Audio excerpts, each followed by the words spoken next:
All right. Hello, everyone, and welcome to this next and at the same time last live stream of our Bicep series.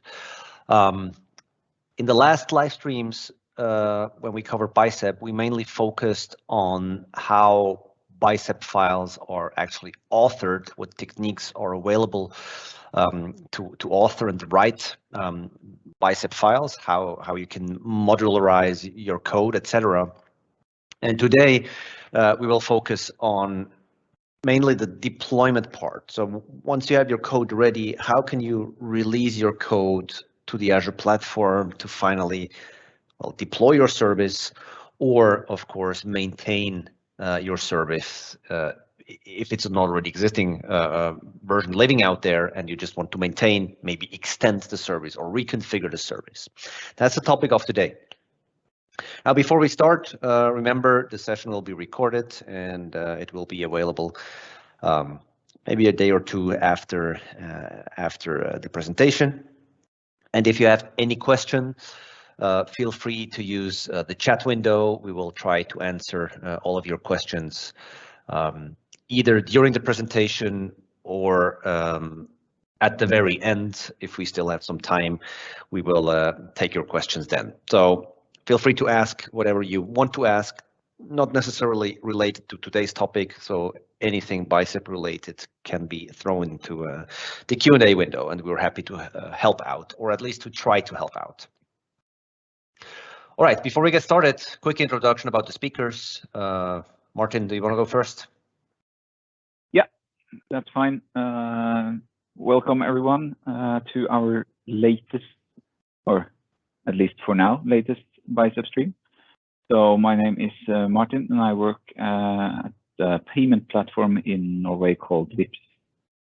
So I've been working here for a year now, and also been working with Azure for probably many years, you can say now. So apart from that, I'm a Microsoft Azure MVP, and also I like to see and drive race cars in my spare time. All right, thank you. Interesting hobby, by the way, driving race cars. That's not so common. Let's say that. All right, so my name is Marcel. I work at SoftwareOne. We're a global company helping customers on their cloud journeys and digital transformation journeys. I operate out of Switzerland, and I'm the team lead for one of the teams here in Switzerland. We focus on everything Azure, M365, and security. And of course, infrastructure as code is one of the big topics that we help customers with. All right, now, as I mentioned, today it's mainly about releasing code, not about how to author Bicep files. But what is important when you actually have your Bicep files authored or created, you should ensure that they are somehow managed by using source control and versioning. And what does that mean? From the very beginning, when you start authoring your Bicep files, you should ensure that you are able to somehow easily, track changes. You can see who did what changes on your Bicep files, because once you release your code into production, this is, I think, a vital element to have these insights. Otherwise, you might handle code or release code to a platform and you will never know, has anyone changed something? And might that change maybe break my application that's living out there? So this is not what we want. And so that means we need kind of an application or a software that helps us with source control and versioning. And the most popular one is actually Git. So Git is an open source software that you can use for doing exactly this. You can install Git on your authoring laptop or desktop, and then start tracking your code changes, which means you develop code, you update your code, you check in code, you have commit messages so you can see what changed, and you have this, let's say, audit trail across your code changes available all the time. This gives much transparency. This can be done totally locally, Or if you more work in a team, then you might later want to push your repository to a central location, to a central place where other developers can also access your repository. So you can actually share the same repository across multiple devs, and you will have like the commits and the code changes of all the devs in the same repository. Platforms that allow you to do this are, for instance, GitHub, Azure DevOps, and of course, there's also many more out there. Now, one concept I want to mention here is repository branching. So what does that mean? When you start authoring your Bicep files, you normally start creating a new empty repository that will then hold your new Bicep files. And then you can start to branch out your code.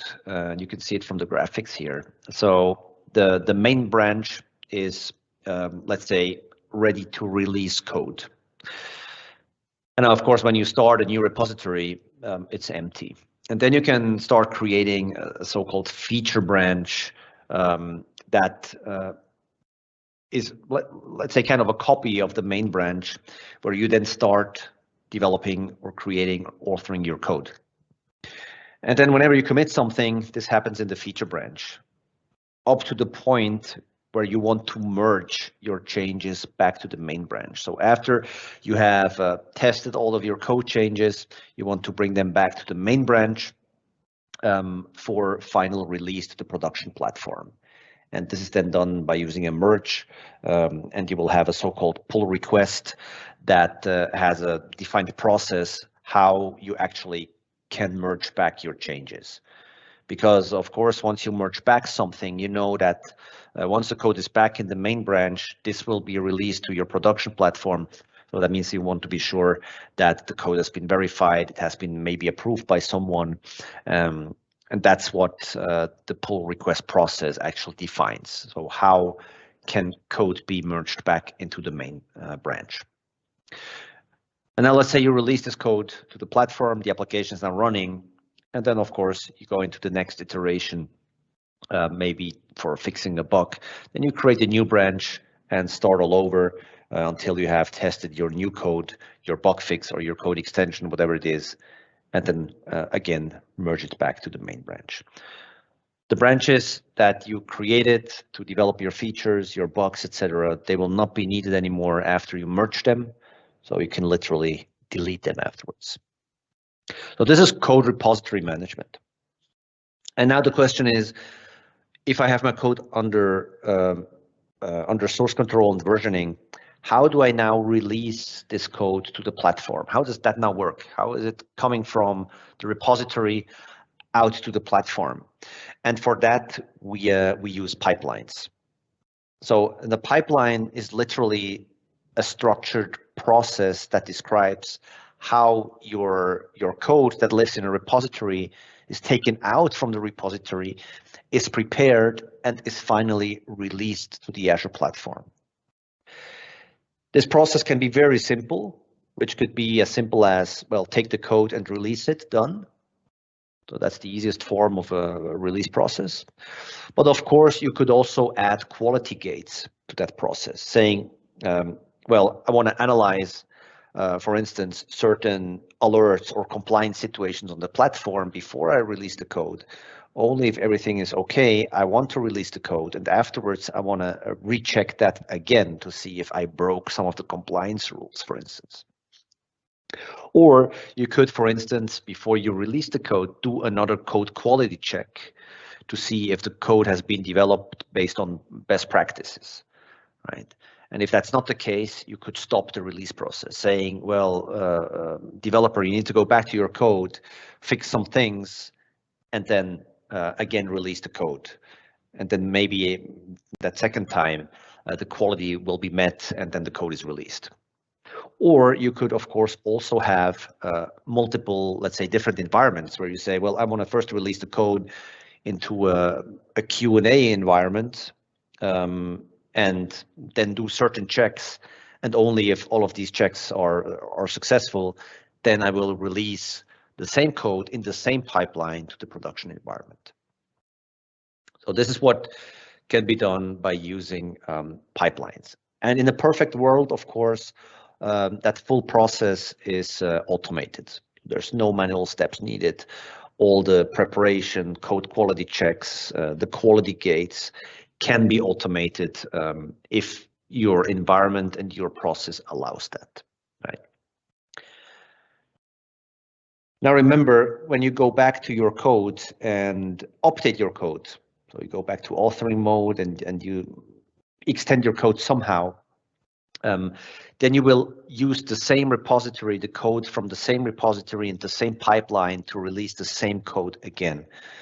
And that means that your release process should be repeatable. So you should be able to always repeat the full process with the code source, and that should not somehow impact or harm your production environment. So keep that in mind when building your release pipelines. Good. Now, how are release pipelines developed? Actually, they should be written in code as well.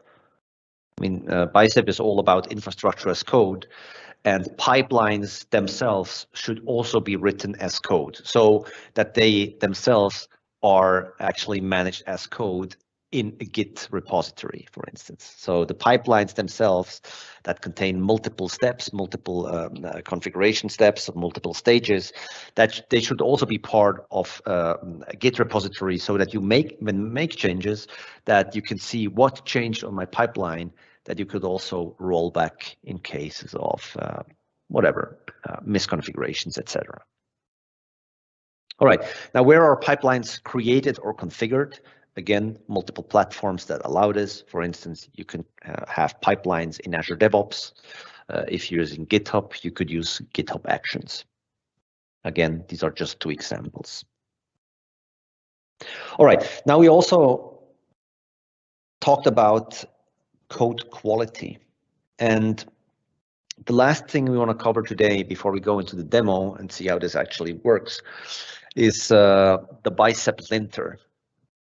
And of course, when we author Bicep files, we want to make sure that they don't have any syntax errors, that they are developed based on best practices that Microsoft suggests, right?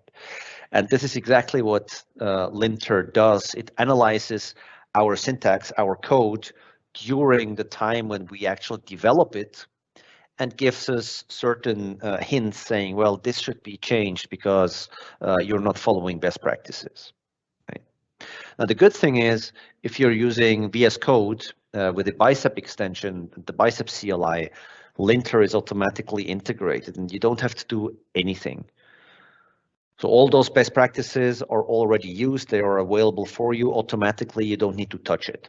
But what you can do, you can override the linter configuration by creating your own, let's say, linter config or behavior of linter.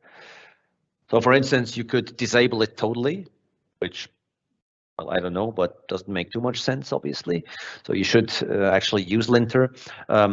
But you could, for instance, disable some of the rules that are used to check your code. So you can see on the right-hand side, that's just some of the rules that are available. So for instance, the last one, no unused vars. So that means you should not have any variables that are declared but not really used in your code, because then why would you declare it? And you can see if some of these variables are detected that are never used, Linter will throw a warning. Now, let's say you're not happy with that default situation, then you could override the default linter configuration by creating your own linter config file, which needs to be named bicepconfig.json and needs to be placed either in the directory where your Bicep file is stored or somewhere up higher in the directory structure. If you would have multiple Bicep config files, it will always take the one that is closest to your code, right? And then you could say, all right, no unused vars, this check, this rule, I don't want that. I completely want to disable this rule. Then you could do that. And that means in the future, if you have unused variables, you will not get any warnings anymore. You need to think about yourself or for yourself what makes sense for your specific code. All right. So 3 things covered: repository, pipelines, and linter. And now we want to see that in action. So Martin, would you take over? Yeah, I'm here. Hopefully. Okay, let's see what I can share. Let's do desktop. So if we follow Marcel's slide deck, then each and every one of the live streams that we have had during the last weeks, they are all the demos that we created are in this repository. So all the code is stored here, and this is a GitHub repository. So each time I'm doing changes, or for each live stream that we have had, I have added new demos and merged the file through what Marcel said, a pull request from let's say a feature branch. You can see that I already have this feature Bicep series that I haven't deleted yet, but that could, since this is our latest stream, that I can actually delete this this branch. So now I have my code in a repository, and then I can, of course, deploy it from this repository instead of using my computer that we have done for the last few weeks. Now I can create a pipeline, but in this example, I'm going to use GitHub Actions and workflows. This is the same. It's a pipeline. It's just a different name for the same thing that we have that we are known for a long time now. So once we have this in our GitHub repository, then we need to configure the pipelines, or the pipeline, depending on how many you need.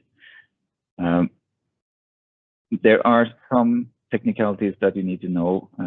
So you need to, in order for the servers that are running in the background deploying your code, you need some identity in Azure. So you need to connect to Azure. And to do that, in the industry README files, I have included all the details that you need and the links for the official documentation. But in essence, that what you need is basically an app registration in your Azure AD. So you need a service principal, an identity to connect to Azure, and then you need to give the permission to your subscription or your resource group. That's basically it. And then the next thing you need to do is to follow the exact demo that I'm showing a little bit later. You need to create secrets in your repository. So inside the repository, you go to secrets, and then you create these secrets. The main here is the Azure credential. That will include the actual service principal ID and the secret or the password for that service principal. Then you reference these secrets as variables inside your pipeline. We can take a look at that. So I have created 2 examples. The one is this one here is called pipeline.yaml, and pipelines or workflows in both GitHub and Azure DevOps can be authored using YAML language. And what you also need to do then, since this is YAML, is try to follow this in indent. here. So you need to have some kind of extension that you can see that your intention is. So the first thing that this pipeline does is it does a checkout. So it gets the data we have inside our repository. And then the next thing it does is that it's logging into Azure. Everything here is documented by Microsoft. So what type of action that you're using and so on, you can find that pretty easily, and it's also included in our README file. Then you can see here that it's referencing the Azure credential. That's the secret that was created inside the repository. That includes the information that this workflow or pipeline needs to connect to my Azure environment or my tenant. And it's basically one more action, deploy bicep file. And here you can see that I am referencing the bicep file itself. And then for those of you who have followed our entire series, I am deploying the same SQL server that we have worked with in previous demos, and that needs credentials set for Azure AD for the SQL login. And then I also included that as secrets that you can define in GitHub secrets.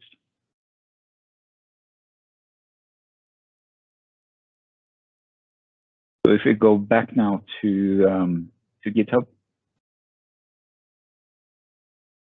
then you can see that I have actually worked on this these demos. So everyone who at some point tells you they got their workflow or pipeline to work on the first attempt, they are basically lying. That's not. I have never seen anyone getting their pipeline up and running on the first try. But this time it worked 2 days ago. So we can try to run this again. It's we go workflow dispatch is something that you can set for deploying manually. If this would have been a production environment, then you can set on, for example, on each pull request to main or your whatever master or main, whatever you call your kind of default branch, then you can automatically trigger this pipeline. So this one is set up manually, so then I need to run my workflow from my main branch.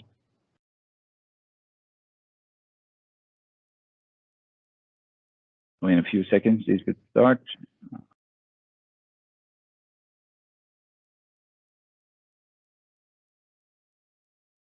Here we are. So this one, like I just showed, it just has basically two steps. It logs in and then it deploys. It already logged in and now it's starting to deploy the file. So if you go into my Azure environment, and then you can see that deployment main is currently deploying. Go into that, you can see it created a resource group, and then it calls this SQL module. And the file it's using is basically main.bicep. And then it creates the resource group, and then it calls what we have authored for last week. So it first creates a resource group, and then it uses the module inside the folder that we created from our last stream.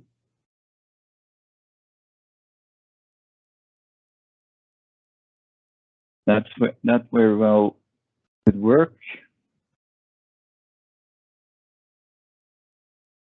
And what we also want to cover is this linter specification that we have.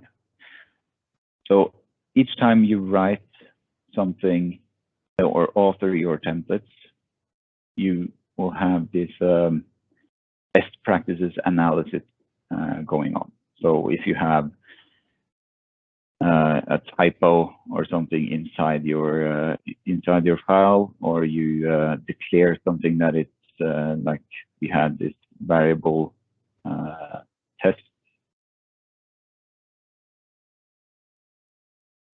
then that this is not the variable test is declared but never used. So that's the linter specification telling us we are not following best practices.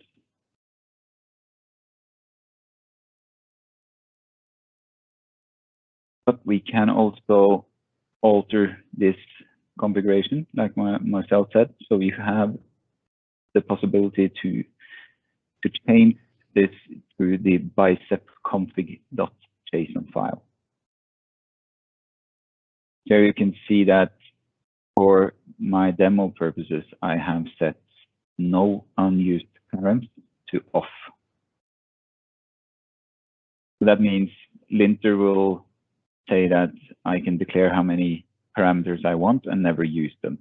I don't know why I should do that, but it basically shows it works as a demo purpose. So if I change this to error, then linter will then again do the same as it did for the variables. It will say you have a parameter that is declared but never used.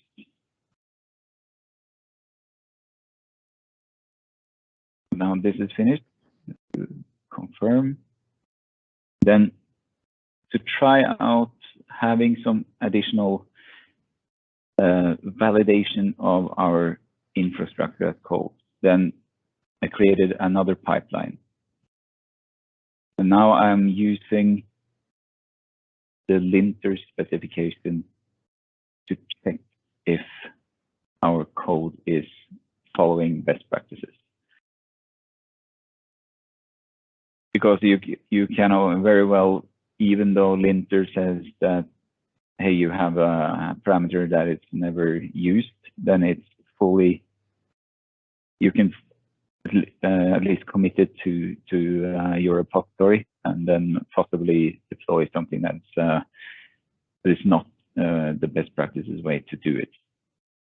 At some point, I'm hoping that Microsoft will allow us to write custom checks into this to the linter specification, but I haven't seen anything on the roadmap for that just yet. But I'm fingers crossed for that will happen.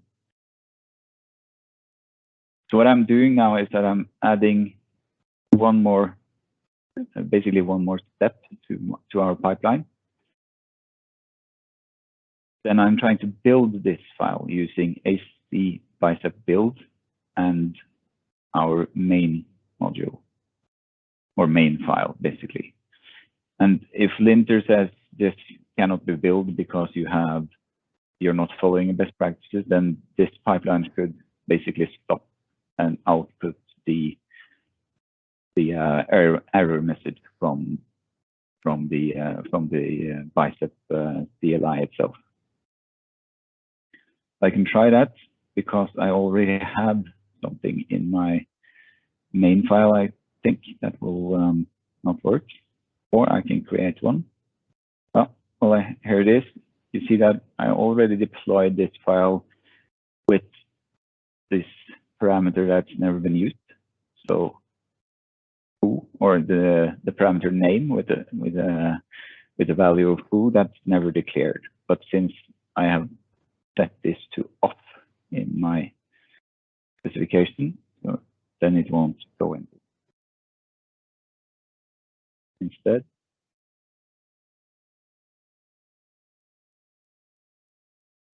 then I reopen this file. linter is now saying, hey, this parameter is not used. But I'm still able to commit this code. So if I was using another, or a developer was using something else, like let's say he altered his templates using Notepad, then he wouldn't have this check for best practices. So if I do a commit directly to main branch, of course, like every sane developer will do, without any good commit message,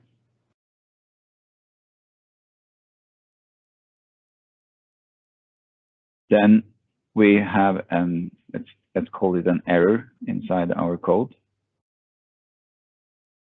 And then I can go to my actions again, and I can run this other pipeline that I have, so the Bicep demo linter.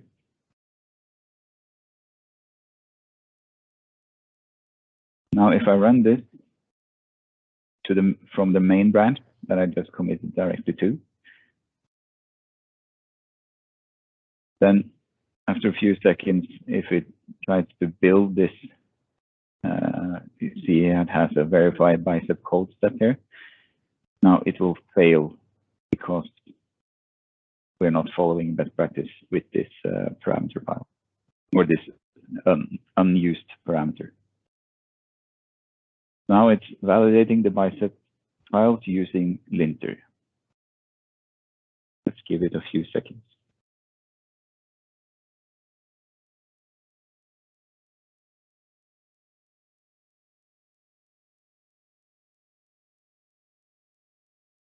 There you see. So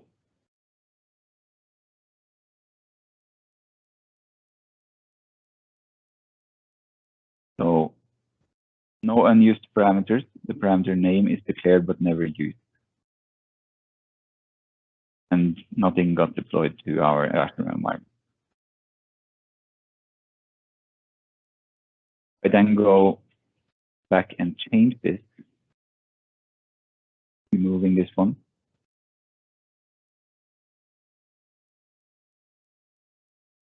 Save it. Add another good description for my commit.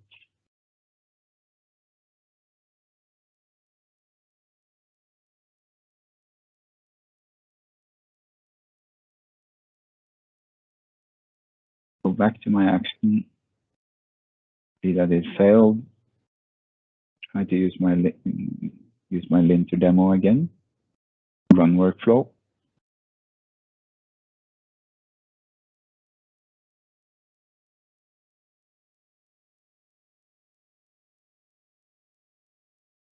And it runs the same step. It's the same pipeline. I never changed the pipeline. I just changed the code to follow Microsoft best practices.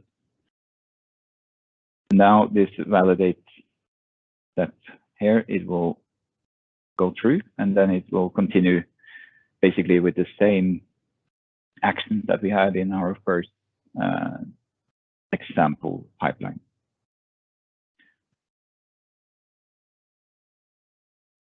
So script runs successfully, and then it starts a new job, deploy the infrastructure.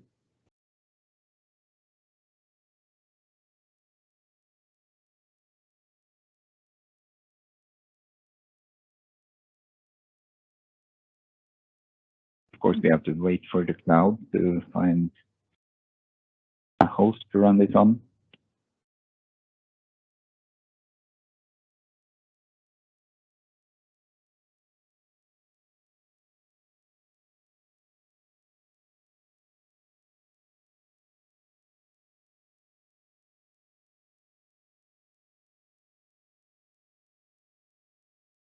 Well, let's not use too much time waiting for GitHub to find a workflow. We can go back and check if it has deployed. But you get I guess you get the point of having the infrastructure as code and also have our pipeline defined as code, and then kind of use all the bells and whistles that we have available to us in order to have a good code base and also have a known configuration of all our infrastructure at the same time.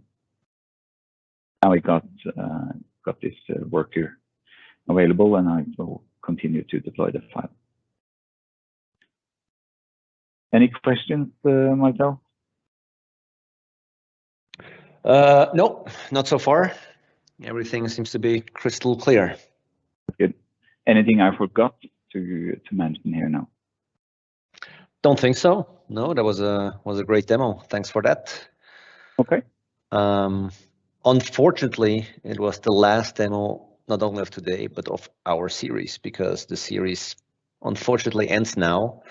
We're kind of out of content, but to ensure that well, you don't get too bored in the next weeks, we have added some links for you. So some useful links you should definitely check out before you leave, so that you have some additional fun with Bicep in the next days and weeks. Check out all our recordings. Again, the last recording will be published very soon using the first link.